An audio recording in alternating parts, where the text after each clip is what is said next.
नमस्कार, मैं श्यामगिरी। आज के कार्यक्रम में आप सभी दर्शकों का स्वागत है। नीतीश ने कहा था टाइगर अभी जिंदा है, मगर टाइगर तो कैद है। यह बातें क्यों की जा रही है? क्योंकि नीतीश कुमार को जिस तरह कैद करके रख लिया गया, जब रिजल्ट आया उसके बाद से नीतीश कुमार का दर्शन कोई नहीं कर पाया। नीतीश कुमार को बाकायदे पुलिस सेना के बीच घर में कैद कर लिया गया। एक तरह से हाउस अरेस्ट उसको कहते हैं कि कोई बाहर न निकले प्रशासन से बिना पूछे हुए, और प्रशासन किसी और के इशारे पे चल रही है। तो नीतीश कुमार इस हालात में आने के वजह भी नीतीश ही है। इंडिया गठबंधन से जिस लालच में आए थे वह लालच तो पूरा नहीं हुआ, लेकिन नीतीश ने अपना राजनीतिक कैरियर और अपना वजूद सरकार का अंत करा लिया। उन्हीं के लोग धोखेबाज निकले, कुछ नेता। लेकिन जो नीतीश टाइगर कह रहे थे, चुनाव आयोग की मदद से टाइगर तो साबित हुए, 85 सीटें भी आ गई, लेकिन वह टाइगर दिख नहीं रहा है। वह टाइगर का हाल जगदीप धनखड़ उपराष्ट्रपति जो थे उनका हाल हो गया है। तो जब उस कैद से निकलेगा टाइगर, क्योंकि टाइगर बहुत खतरनाक होता है, तो इसके लिए उसको कैद करके पिंजरे में रखा जाता है। तो पिंजरे से अगर टाइगर निकलेगा तो घातक हो जाएगा। तो क्या नीतीश जो अपने आप को टाइगर कहते थे, तो नीतीश पिंजरे में ही रहेंगे या पिंजरे से बाहर आ पाएंगे? यह एक बहुत बड़ा सवाल उठ खड़ा हुआ है। लेकिन नीतीश गुजरात लॉबी के चक्रव्यूह में बहुत बुरी तरह से फंस चुके हैं। अब इस चक्रव्यूह से वह निकल पाएंगे, जबकि अब भी एक फिगर है, जो नीतीश कुमार अगर निकल जाए तो नरेंद्र मोदी का सपना टूट जाएगा। बिहार में भाजपा अपना मुख्यमंत्री नहीं बना पाएगी, सरकार नहीं बना पाएगी। अब कहा यह जा रहा है कि 22 तारीख को शपथ ग्रहण होगा गांधी मैदान में। गांधी मैदान को सील कर दिया गया है, चूंकि विष्णु के अवतार जो है ना, महामानव, वह जाएंगे वहां पर। तो विष्णु के अवतार महामानव जाएंगे वहां पर, तो पटना को पूरा सील कर दिया गया है, गांधी मैदान को, महामानव के लिए, कि महामानव आ रहे हैं, अब किसी का आना जाना सब बंद। अब ऐसे में जो गुजरात लॉबी के चक्रव्यूह में नीतीश कुमार फंसे हैं, नीतीश कुमार के लोग ही नीतीश कुमार को उस चक्रव्यूह से निकलने नहीं देना चाहते हैं। यानी कि नीतीश कुमार की पार्टी के ऊपर कब्जा करना चाहते हैं। और उसमें सबसे पहला नाम जो आता है वह संजय झा का है, और दूसरा नाम जो आता है वह लल्लन सिंह का है। यह दोनों कभी नीतीश के बहुत खास हुआ करते थे। संजय झा तो खैर आरएसएस के हैं और भाजपा के ही है, वह अमित शाह के कहने पर रखा था नीतीश ने। लेकिन लल्लन सिंह ने तो अपने जीवन में जो पाया है वह नीतीश के वजह से पाया है। कहा जाता था दोस्ती बहुत गहरी है यह, और पार्टी का राष्ट्रीय अध्यक्ष तक नीतीश ने लल्लन सिंह को बनाया था। लेकिन कहते हैं ना, घर का भेदिया लंका ढाहे, वह तो विभीषण निकले, जाके किसी और की गोद में बैठ गए। किसी अच्छे काम के लिए नहीं, नीतीश को खत्म करने के लिए। लेकिन बिहार जीत के बाद, बिहार में जीत हासिल करने के बाद एनडीए गठबंधन के दल मोदी के बर्ताव से सदमे में है। बिहार का जीत चुनाव आयोग के दलाली का परिणाम है, नहीं तो एनडीए गठबंधन को 74 सीटों से एक सीट भी ज्यादा नहीं आता, कम भले आ जाता। भाजपा पूरी तरह से समाप्त हो जाती। नीतीश के साथ सिंपैथी जुड़ी हुई थी, नीतीश की कुछ सीटें बढ़ती, लेकिन महागठबंधन की सरकार बिहार में बनती। लेकिन ज्ञानेश कुमार, जिसको केचुआ कहा जाता है, मोदी का केचुआ लोग कहते हैं, है भी उसी लायक, लेकिन उस ज्ञानेश कुमार ने भरपूर फायदा मुख्य चुनाव आयुक्त होने का उठाया और न्यायपालिका की मदद से और सरकार की मदद से बिहार के अंदर 128 सीट भारतीय जनता पार्टी के कब्जे में दे दिया। जो सीट विपक्ष को जाना चाहिए था वह सीट भाजपा को मिल गया, चिराग पासवान को मिल गया, जीतन राम मांझी को मिल गया, उपेंद्र कुशवाहा को मिल गया, जिसकी एक सीटों की हैसियत नहीं थी, जिसे जनता स्वीकार कर चुकी थी। वह हर व्यक्ति एनडीए गठबंधन का सीट निकाला है। यहां तक कि मैथिली ठाकुर, जिनको महिलाएं थूकती थी, वह जीत गई चुनाव। यह सब मुख्य चुनाव आयुक्त ज्ञानेश कुमार के कमाल है। लेकिन मोदी का जो बिहार जीत के बाद जो तानाशाहियां, मोदी के अंदर जो घमंड एक और आ गया और गमछा जो हिला रहे थे। एनडीए गठबंधन के बाकी घटक दल,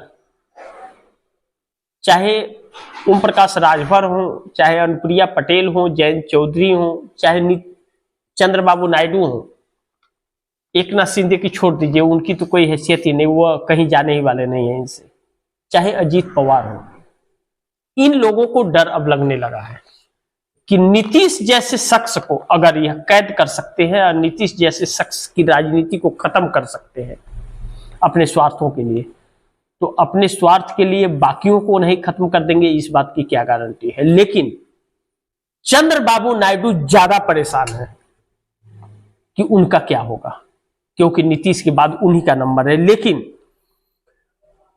दूसरी तरफ मोदी सरकार अब लोकतंत्र के लिए बहुत घातक साबित होगी,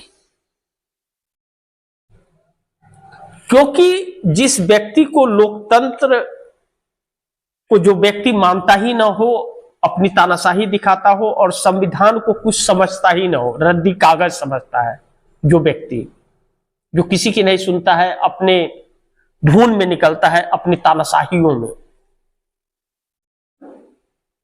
देश का लोकतंत्र कैसे बचेगा जब न्यायपालिका भी अंधी हो चली है। न्यायपालिका पर आप दर्शक भरोसा मत कीजिए, वह विश्वास के लायक नहीं रहा, क्योंकि उसके फैसले और बर्ताव इस बात की गवाही देते हैं कि वह गुलाम हो चुका है। और जब देश का सर्वोच्च न्यायालय गुलाम हो जाए और उसके तेवर बदल जाए, तो बाकी छोटे अदालतों का तो कोई वजूद ही नहीं बचता।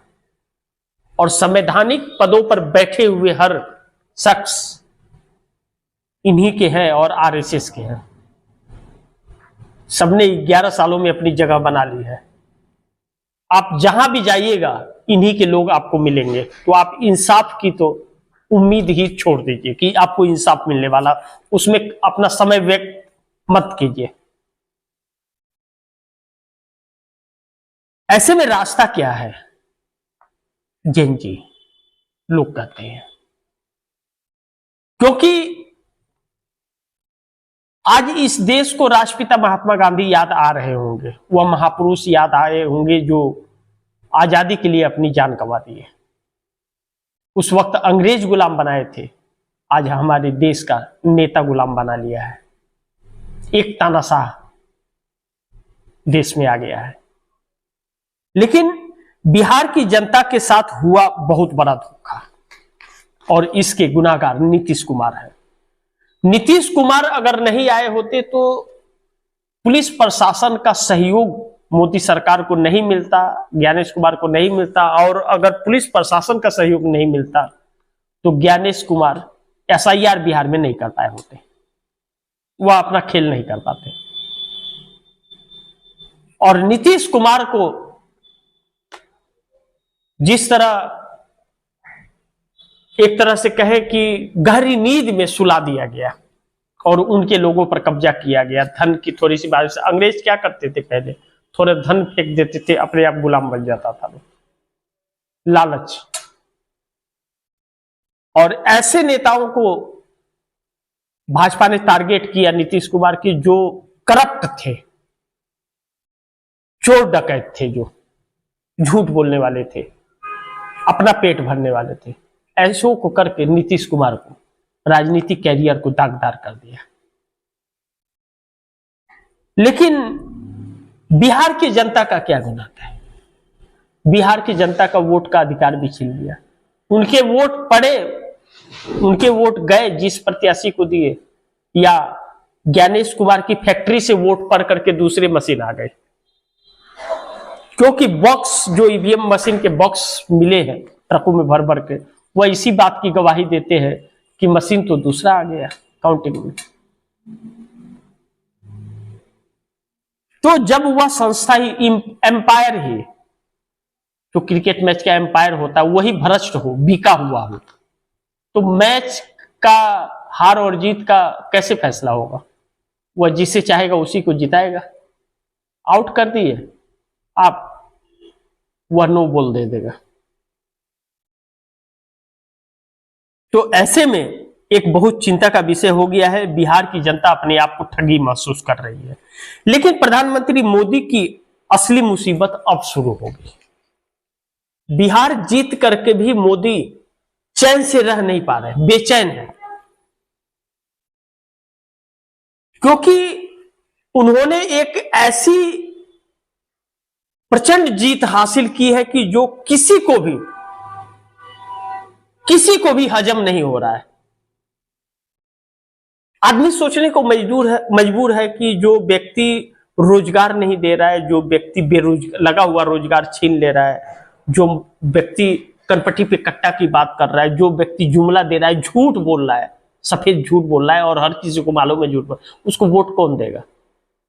वैसे व्यक्ति को ज्ञानेश कुमार ने वोट दे करके विजयी बना दिया।